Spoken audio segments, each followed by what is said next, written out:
What do Don Quixote, sailing alone around the world, and King Lear have in common with surfing? My next guest, R.C. Shaw, aka Ryan, writes about his adventures in a quirky and entertaining way, similar to Bill Bryson, except with a definite Nova Scotia twist.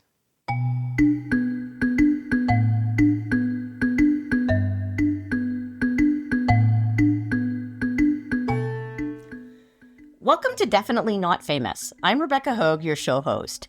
In this podcast, I seek out memoir authors who are not celebrities, at least not yet, and interview them about their books. I'm looking for stories that are more extra than ordinary. My guest today is Ryan Shaw, who writes under the pen name R.C. Shaw. He's the author of two books, Louisburg or Bust and Captain Solitude. Both are about bikepacking and surfing adventures along the shores of Nova Scotia. Ryan's day job is as a school librarian. When he publishes books, he was a high school English teacher. Writing memoir requires authors to be vulnerable, and Ryan shared some questionable decisions in his books. That got me wondering, how awkward would it feel to know that his students were reading his books? So my first book, Louisburg or Bust, that's when I was more in the high school English classroom. So a couple students did read it back then. I think maybe one or two students have read Captain Solitude, but I definitely don't foist it on them. But a couple of them have sought it out and given it a read, or it's more of like their parents might be reading it. So not many students have read it. Yeah, I definitely haven't assigned it. That's the thing. I was writing memoir, writing, I guess, like a true nonfiction story about my own life. I want to be as honest as possible and open as possible, but also consider my career, my job as a teacher and a librarian and in a school community. But I have to let that go because I want to be honest. I want to tell the true story no matter what. And I just hope it won't get me in hot water. But the other option is just to sand down all the edges and make it really PG, which I also don't want to do. Yeah, it's not too awkward. I don't mind. I'm trying to be way more open with my life and the things I'm into.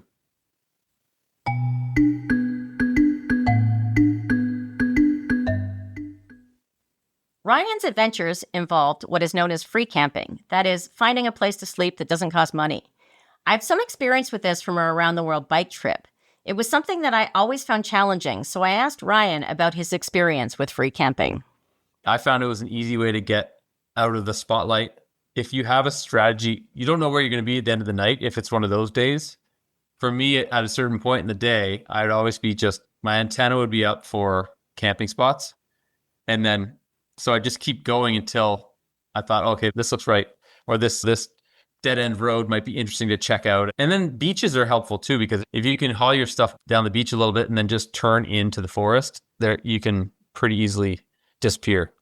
In the book, I have varying degrees of success of finding places to set up a hammock tent or even sleep. But the way I did it was just, I make a decision and I go for it. And then I'm really quiet and try to make as little impact on the area around me as possible, get everything set up, and then go to sleep.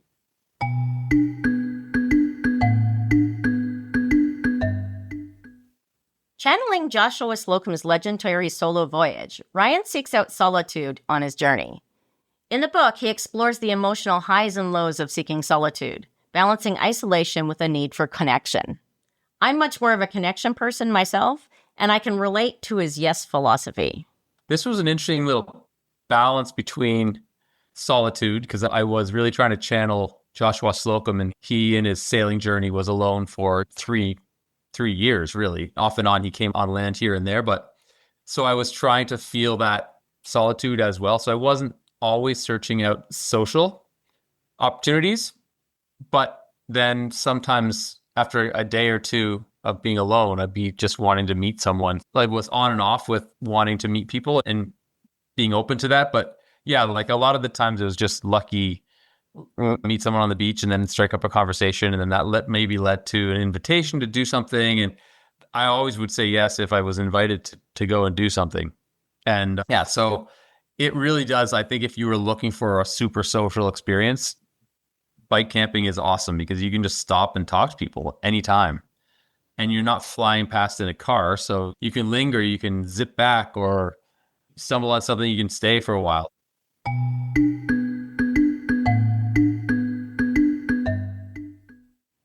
Ryan's adventures come with quirky twists. I asked Ryan about his meeting psychic mediums during his Captain Solitude journey, hoping to connect with the ghost of Joshua Slocum.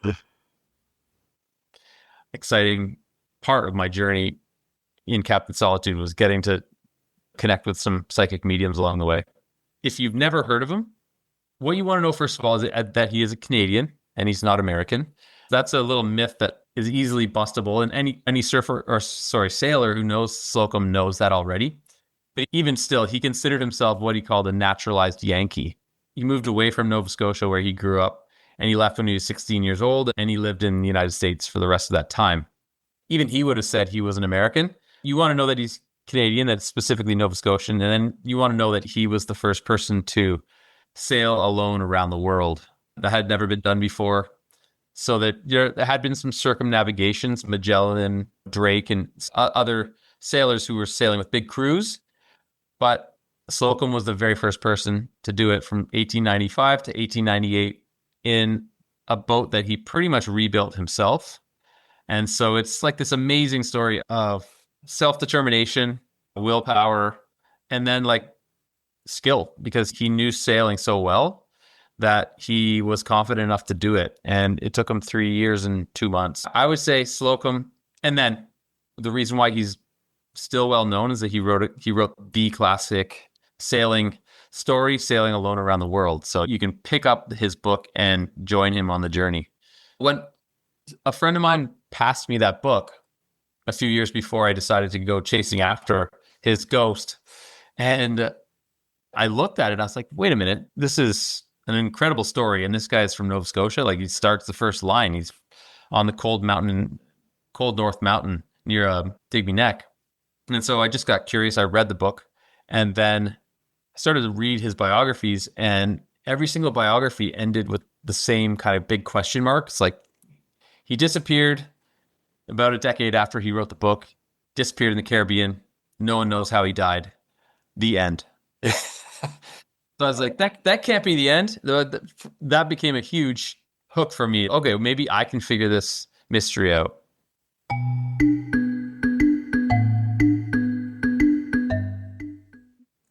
Our conversation moved onto writing craft. When writing Captain Solitude, Ryan decided to try something different, writing the entire first draft by hand, something that I would not even consider doing. This one, I wanted to try something different. I wanted to write it by hand. So rather than typing it and interacting with a computer on my first draft. So I did write the whole first draft longhand. And that, again, I was really trying to do what Slocum did with his book. And he wrote it in 1899. So obviously he had no screen or no tech, and not even a typewriter. So he wrote that with a pen. So that was how I wrote the first draft. Then typing it up took way longer than I expected. I thought I'd be able to type it up in a few weeks. It took more like 2 months of typing hard. But that became like draft 1.5. I felt like it because I would definitely structure paragraphs a little bit differently. I would catch some things in my messy first draft. And that's the other thing I should say about the first draft is I wanted to write it by moving forward and really not looking back too much. So get it all out in a messy first draft, and then tidy it up later on. And that allowed me to make sure that I could get the chapters written and just keep the momentum going, because I was also trying to channel that feeling of being on a bike trip, which you would know well, where after a few days, once you get in the groove, you get that momentum, and every day you're on the bike again and moving. So that's how I wanted it to feel while I was writing it. And I didn't want to put the brakes on too much.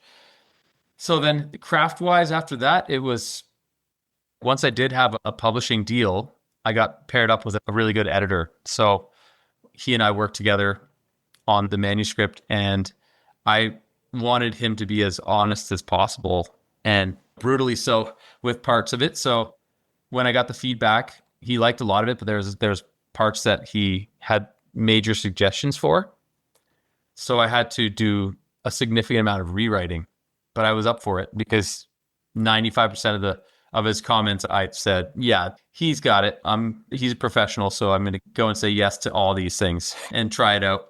And I think that helped me feel better about the book in its published form for sure.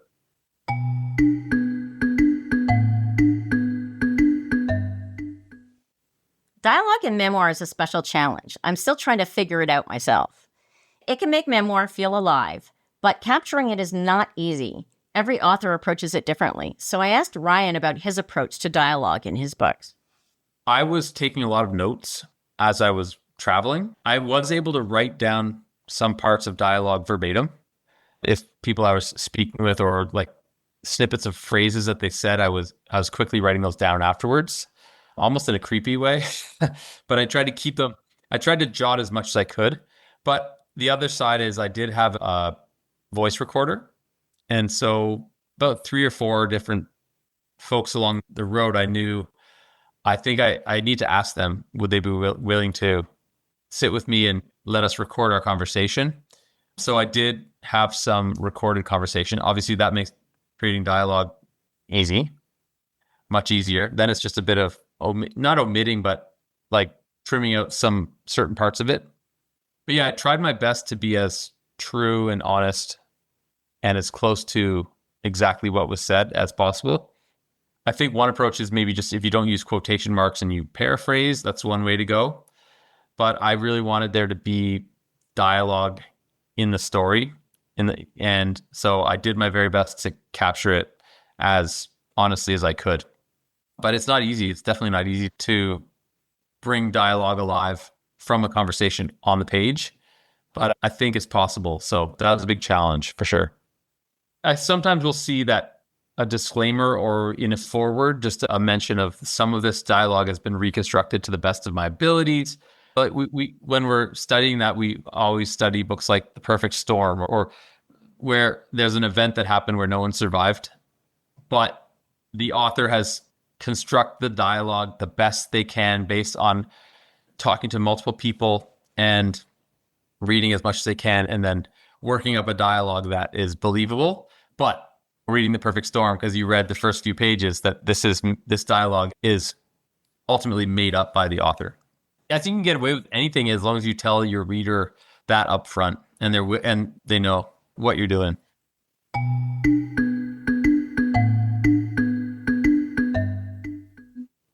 One of the challenges writers face, especially new writers, is figuring out what the title of the book should be. Ryan reveals how collaboration with his editor helped him move from his original title to the one that ultimately stuck, Captain Solitude. For Captain Solitude, the original title was Slocum Don't Surf. So that was like a play on Apocalypse Now. And that one where I had written it on my surfboard, it was my totem. I was carrying it with me as a title. And I kept it for a while until I was partnered up with James Langer, my editor. And he said, it's a good title, but it has a negative connotation. There's like a negative grammar to it in a way. And I thought, oh, yeah, that's an interesting point. And I think a wise thing to do as an editor is just to say, even if you think the title is really good, just take a day or take a couple days and brainstorm me a list of titles. Come up with a handful of other titles to challenge the one you have. And if it's still standing at the end, then you know you have a good title. But that set me on a chase for a few other titles. And then when I landed on Captain Solitude, and I thought it was stronger, I liked it. And then I mentioned it to James, and he's like, yeah, you got your title. So there you go. And if your original one's still there, then you know it's strong. I would also say publishers can flip the script on you for a title for sure. And because they understand the marketing side of things a lot more than I think the writer does. The author can stay pretty strong on a title and push back, but I found it was good to work with the publisher, and it dislodged a new title for me that I ended up liking better.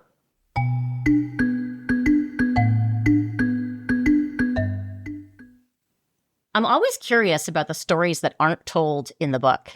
That is, the stories that are left out.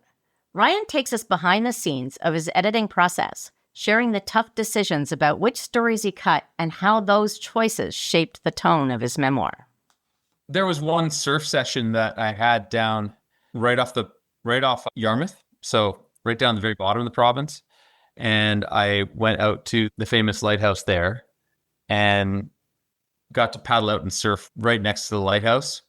I met some people. It wasn't an overly like dramatic surf. It was very small, but it was beautiful. And I wrote it up, and then I felt like that chapter was a little too long, so I decided to trim it back and see what it felt like without it, because I had written some surf scenes in the previous chapters. And so I cut that one.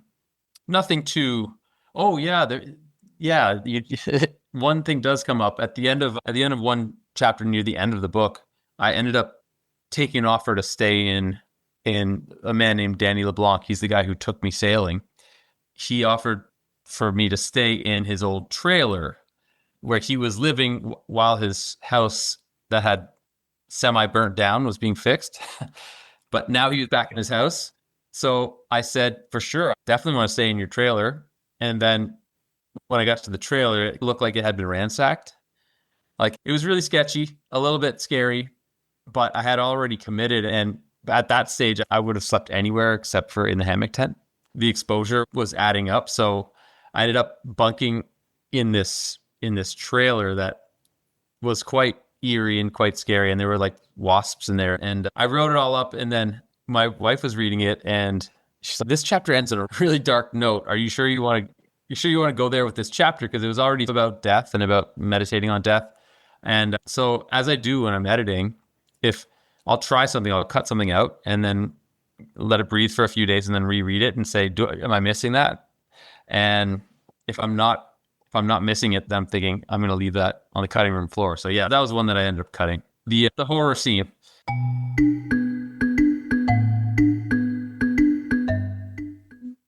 Publishing a book is its own adventure, and Ryan has successfully published 2 books using small press publishers.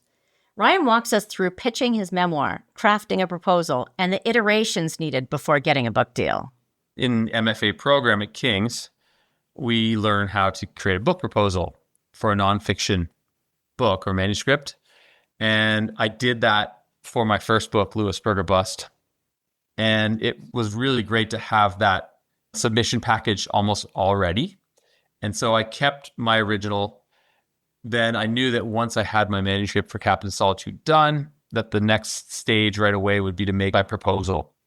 And I knew which chapters were probably my strongest or the ones I wanted to include.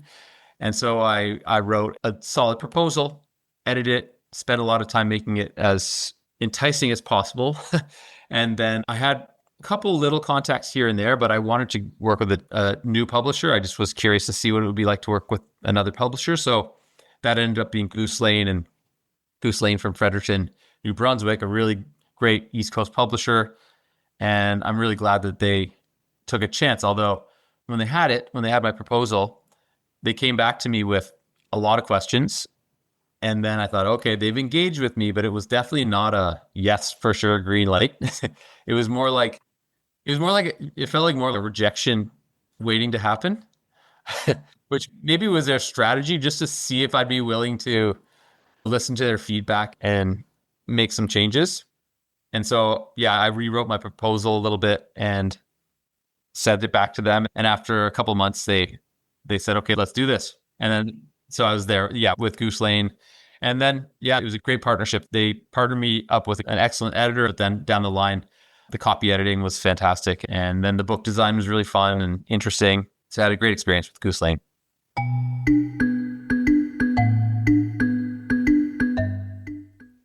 Before Captain Solitude, Ryan's journey began with Louisburg or Bust. He reflects on how that project took shape, the unique surf culture he had to navigate, including the unwritten rules, and what it meant to earn the trust of the East Coast surfing community.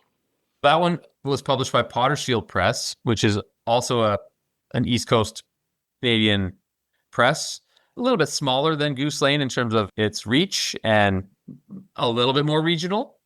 But also, they had the person who runs it is named Leslie Choice, and he's a surfer, and he lives pretty close to me. So I really wanted his stamp of approval on the project because he's like an OG surfer in the East Coast scene. And if you're writing about surfing, you have to have the You have to have the blessing of the gray bearded gods, so to speak. Otherwise, you're going to step on some toes. And because the whole thing with surfing is, if it was like Fight Club, you're not supposed to talk about it. So with surfing, this is the old way that surfing was looked at, is you can't name a spot. You can't be specific where these places are. That's gone out the window, and all the old timers are rolling over in their graves, even if they're still alive, because now it's just like anybody pops up with a camera and posts a photo and names spots. So the old ways of being really cagey and protective of spots has changed. But yeah, Pottersfield was my first publisher, and they were also great. I'm looking for each new publishing experience, or I'm working on a third book, and yeah, I'd love to have Goose Lane again, but we'll see. But also it's fun to work with different companies to see how they do things.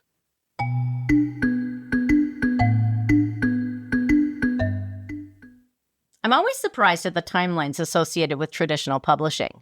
Ryan gives us a behind-the-scenes look at timelines, contrasting the whirlwind of his first book with the more measured pace of his second. First manuscript, that one was shorter than the second one, so it was actually about 8 months, which is really short. Yeah, because Pottersfield had a slot in their fall catalog that when I got the deal in March, that they wanted to get it out in October, November. So basically everything got accelerated, and the editing, I did my very best, and I had a good editor to work with, but that was the one thing it felt a little bit rushed. Whereas with second one was more like about a year and a half from definitely more common. It does move slowly, but I found that my editor would honor deadlines, and if he told me that he would have these chapters read by a certain date, then he would do that, and I didn't really have to chase him too much, which was great. But there's lots of things that can drag the process for sure. But I find once the publisher knows where your book is slotted into which season, then the whole timeline falls into place. And yeah, you come to deadlines and things get a little heated on deadlines, but I find they try to move things along as quickly as they can to make sure that they get your book into that season.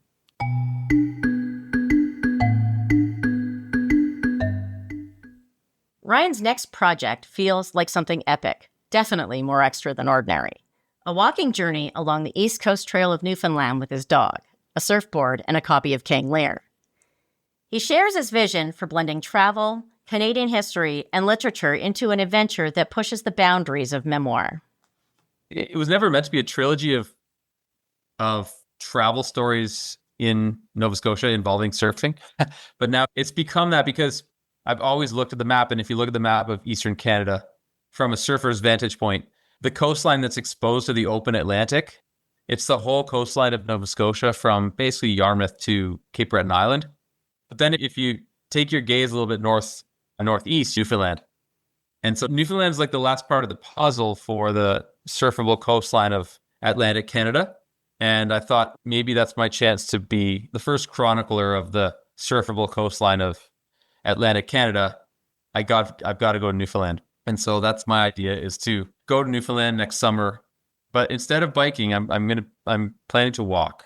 I've done two big stories with bikes, so I'm going to walk, and I'm going to bring a dog. So my dog, not just a random dog. My dog does not surf. We'll see. You might get a chance, but yeah. So a different mode of transportation, but a similar goal, which is finding new surf spots, uncovering local lore and history, and then hopefully telling an interesting story along the way. The mystery is St. Pierre-Miquelon. These two little islands up the south coast of Newfoundland are actually still French protectorates. So they're not Canada, they're France. And a lot of people know a little bit about them. But then every now and again, I'll mention it to someone and they have no idea. So I just think there's an interesting story there.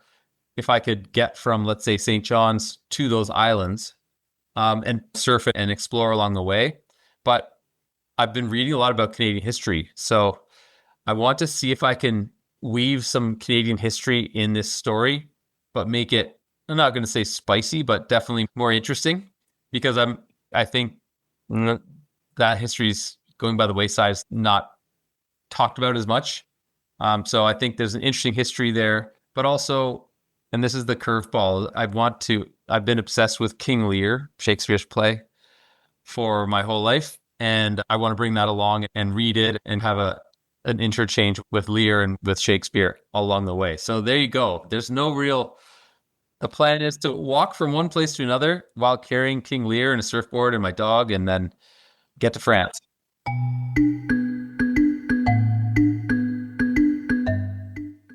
Planning an epic hike sounds like a fun idea until you start thinking about the logistics. Ryan talks about the physical and practical challenges of his next adventure on Newfoundland's East Coast Trail, from packing light to figuring out how to carry a surfboard through rugged terrain. I've been in Newfoundland, but I've never walked the East Coast Trail, which is this amazing hiking trail down the Avalon Peninsula. And I've certainly never done it with my dog because I didn't have a dog before. So now that I have a dog and a map and a title, I'm ready to go. The more I think about it, the more the hardship of it. I'm like, am I sure about trying this? And I just know I want to try it, but it's way less predictable to me than a bike trip, because if you get a little injury, I think it magnifies when you're walking, rather than you can bike through some stuff that you might not be able to walk through as much. And then carrying a load, you've carried loads on bikes. It's annoying to be overloaded on a bike, but you can still do it. Whereas I think if you're overloaded while hiking, it may be debilitating. That's where I want to pack as light as possible, but then I want to bring a surfboard, which is totally against the idea of ultralight hiking. Like, how do I do that with the surfboard? So these are problems I'm wrestling with right now.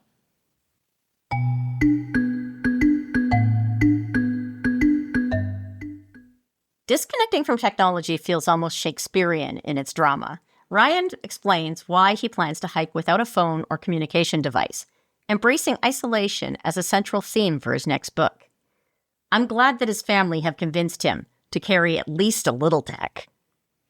The other thing that I know I will not have is a communication device. That's a bit of a hitch too for me. I don't know why I'm so strict about that, but I want to make sure that I don't have a phone or a way to communicate, just so that I can totally drop out of the tech sphere. Although this time I will have a beacon so that my family can, if something like a panic beacon.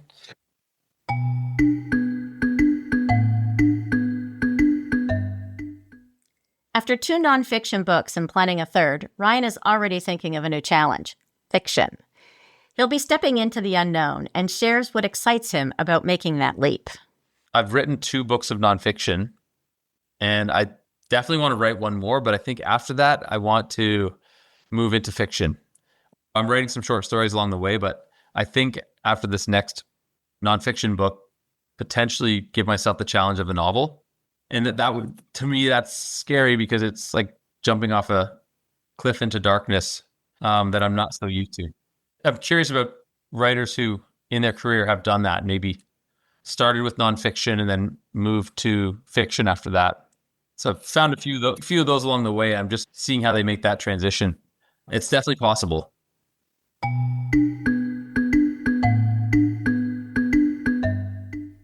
Ryan is such a great storyteller. His nonfiction often reads like fiction. I expect that his foray into fiction will prove to be very interesting. I'm also looking forward to reading about his Newfoundland King Lear adventures.